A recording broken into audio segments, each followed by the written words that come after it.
ਰਿਜ਼ਕ ਤੁਹਾਡੇ ਘਰ ਚੋਂ ਕਦੇ ਵੀ ਰਿਜ਼ਕ ਨਹੀਂ ਮੁੱਕ ਸਕਦਾ। ਉਹਦੇ ਵਾਸਤੇ ਦੋ ਕੰਮ ਕਰਨੇ ਨੇ ਤੁਸੀਂ। ਪਹਿਲਾ ਕੰਮ ਤੇ ਇਹ ਕਰਨਾ ਕਿ ਤਹਿ ਦਿਲ ਦੇ ਨਾਲ ਰੱਬ ਦੀ ਬਾਰਗਾਹ ਜਾ ਕੇ ਮਾਫੀ ਮੰਗਣੀ, ਆਪਦੇ ਗੁਨਾਹਾਂ ਦੀ ਤੌਬਾ ਕਰਨੀ। ਔਰ ਉਹ ਤੌਫੀਕ ਉਹਨੂੰ ਹੀ ਦਿੰਦਾ ਹੁੰਦਾ ਹੈ ਜਿਹਨੂੰ ਉਹਨੇ ਮਾਫ ਕਰਨਾ ਹੋਵੇ, ਉਹੀ ਰੱਬ ਦੇ ਘਰ 'ਚ ਵੜਦਾ ਹੈ। ਉਸ ਤੋਂ ਬਾਅਦ ਦੂਸਰਾ ਕੰਮ ਤੁਸੀਂ ਇਹ ਕਰਨਾ ਕਿ ਉਹਦੀ ਮਖਲੂਕ ਦਾ ਖਿਆਲ ਕਰਨਾ ਹੈ।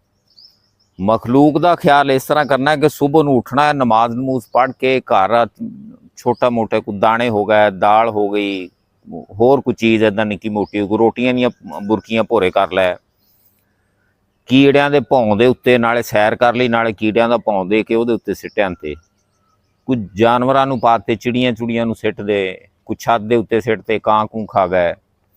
ਜਦੋਂ ਖਾਂਦੇ ਨੇ ਉਹ ਦੁਆਵਾਂ ਦਿੰਦੇ ਨੇ, ਉਹ ਦੁਆਵਾਂ ਦਿੰਦੇ ਨੇ ਵੀ ਅੱਲਾਹ ਤਾਲਾ ਜ਼ਾਤ ਇਹਦੇ ਰਿਜ਼ਕ ਦੇ ਵਿੱਚ, ਇਸ ਬੰਦੇ ਦੇ ਰਿਜ਼ਕ ਦੇ ਵਿੱਚ ਇਜ਼ਾਫਾ ਫਰਮਾ ਦੇ। ਤੇ ਅੱਲਾਹ ਤਾਲਾ ਦੀ ਜ਼ਾਤ ਫਿਰ ਉਹਦੇ ਰਿਜ਼ਕ ਦੇ ਵਿੱਚ ਉਹਨਾਂ ਪਰਿੰਦਿਆਂ ਦੀ ਸੁਣਦਿਆਂ ਹੋਇਆਂ ਇਜ਼ਾਫਾ ਫਰਮਾਉਂਦੇ ਨੇ।